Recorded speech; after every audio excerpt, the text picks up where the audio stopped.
السلام عليكم ورحمة الله. ازيكم حبايبي؟ عاملين ايه؟ يا رب تكونوا بخير. معاكم هالة من قناة هالة حياتي. النهاردة هنعمله مع بعض ايه؟ هنعمله السمك السنجاري زي ما انتم شايفين كده، بوصفاته بطريقته بكل حاجة فيها انتوا عايزينها هتلاقوها ان شاء الله. خليكم معايا بقى وتابعوني لاخر الفيديو عشان نعرف عملناه ازاي. بس ما تنسوناش اول حاجة في اللايك والشير، ولو اول مرة يشوفني في القناة يشترك في القناة ويفعل الجرس عشان يوصلوا اي جديد. وخليكم معايا ونبدأ ونقول بسم الله الرحمن الرحيم. نبدأ بقى ونقول بسم الله الرحمن الرحيم. معايا ايه؟ معايا هنا سمك بوري زي ما انتم شايفين، ممكن يتعمل بأي نوع سمك، ممكن سمك دينيس، مكاريل، اي نوع سمك. عندي هنا كرفس، ملح، زيت، معايا فلفل الوان اهو، معايا بصل، معايا طماطم، معايا طماطمية واحدة، معايا ليمون، معايا توم، هنا كمون وشطة. بس كده، هي دي الحاجات اللي انا هستعملها. نبدأ بس اول حاجة انا طبعا هنا غسلاه. بص انا قشرته من القشر بتاعه، طلعت القشر بتاعه اهو. طبعا مش هفتحه من الناحية دي، هفتحه من الناحية التانية كده من هنا. بس اهم حاجة بقى اجيب سكينة ان شاء الله كده حامية، وابتدي ايه من حتة الجزء اللي فوق ده ابتدي افتحه.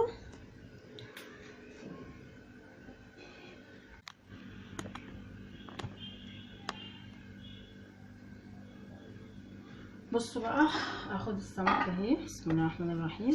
هبتدي بقى ايه افتحها كده من اول حتة اللي فوق.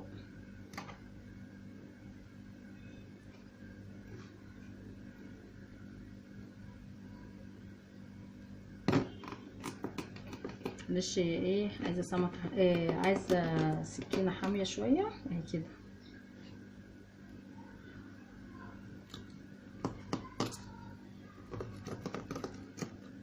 ابتدي ايه بقى افتحها كده من جوه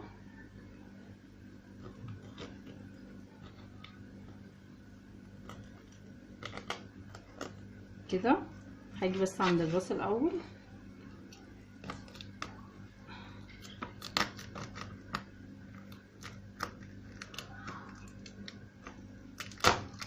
كده، اكسرها بس مش دي الاخر.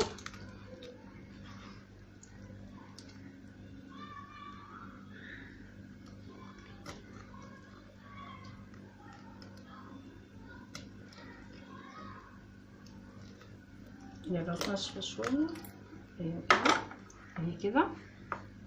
هدخل اروح بقى انضفها كلها كده، افتحها للاخر.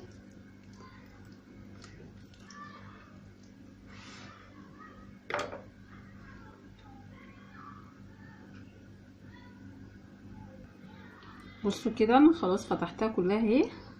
هعمل ايه؟ هشيل بقى الشوكه دي، انا مش عايزاها كده، هحاول اشيلها بالراحه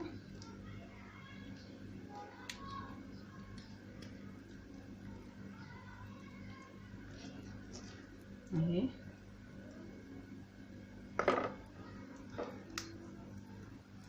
اكسرها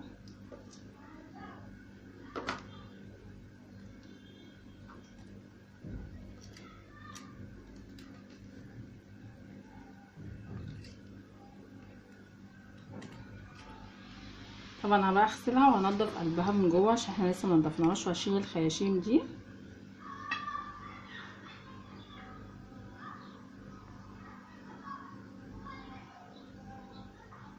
هنعمل واحده تانية اهي هتبقى اقرب لكم شويه.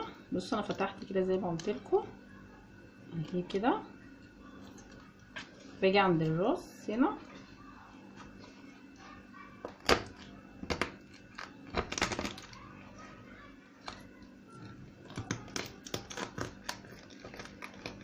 اهو كده، افتحها. هبتدي بس اشيل ايه السلسله ديت اللي هي من جوه، احاول كده ايه ابعد عن اللحم.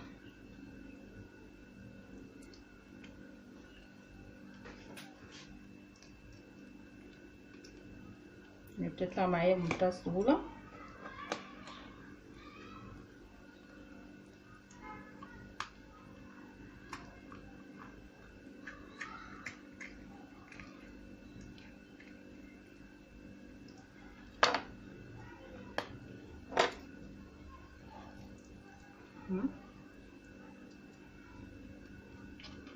اهو كده بفرغها بس ايه من اللحم بتاعها عشان متطلعش بلحمها.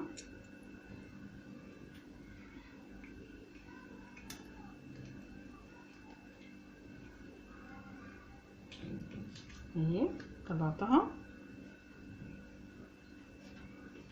هغسلها بقى من جوه، هنضف الخياشيم وهنضف البطن واغسلهم غسله حلوه وارجع تاني معاكم. بصوا بقى كده منظره بعد ما غسلناه ونضفناه.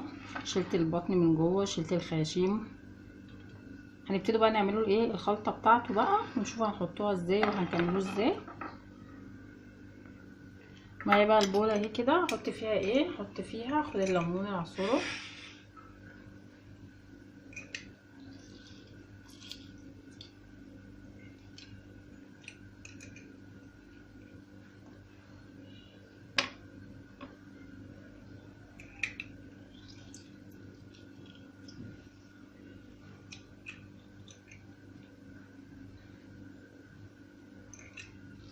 كده. هحط الملح اللي هتبل بيه بس ده بتاع السمك كده، واحط شويه زيت، معلقه زيت كده، احط الكمون والشطه،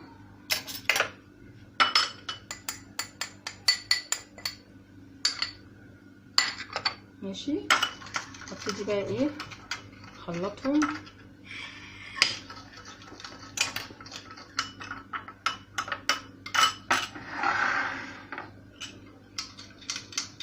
تبل بقى بيهم السمك حلو.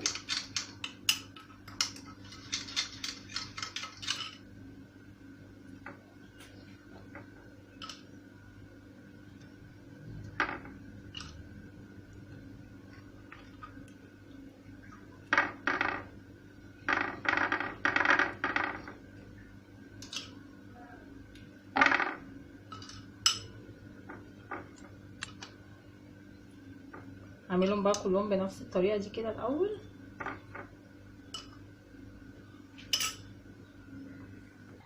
بصوا بقى كده بعد ما حطيت خلاص كل التوابل بتاعته كده من على الوش، هجيب بقى الحاجه اللي انا هشتغل فيها بقى عشان ايه تصور كده. انا حاطه فيه ورق اهو، ورق فوين، واحط كمان بس ورقه زبده عشان بس ايه الورق الفوين ما يتفاعلش مع السمك لانه ضار بالصحه. بسم الله الرحمن الرحيم. احط بقى السمك كده. بصوا كده انا حطيته اهو زي ما انتوا شفتوا، حطيته زي ما قلت ورق فويل وبعدين ورقه زبده عليه عشان بس ايه احنا زي ما قلنا ما يتفاعلش لما تخش النار. هبتدي بقى اقطع الخضار كله اللي انا معايا واكمل بعد كده واشوف هنعمل ايه. بعد كده انا قطعت الخضار اهو، احط بس كده الكرفس، معلش اعذروني يعني،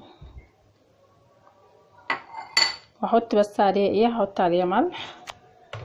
ملح بقى مش هيبقى كتير، ده يدوب شويه ملح صغيرين كده ايه بس كده.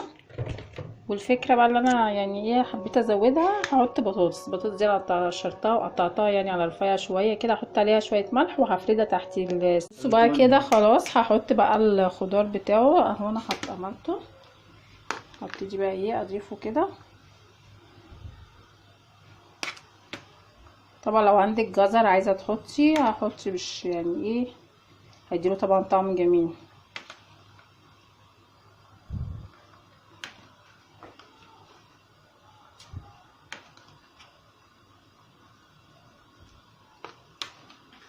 كده ايه تبقى بقى صينيه السمك السنجاري، وكمان ايه عليها بطاطس كده، يعني حاجه لو حد اول مره يشوفها يعني. طبعا دي حاجه براحتك، لو عايز تعمليها تحطي بطاطس او مش عايزه. احنا بنحب بقى البطاطس مع السمك كده، بتديها بقى طعم حلو كده. بس كده خلاص، هدخله بقى الفرن كده ايه يعني عشان بس إيه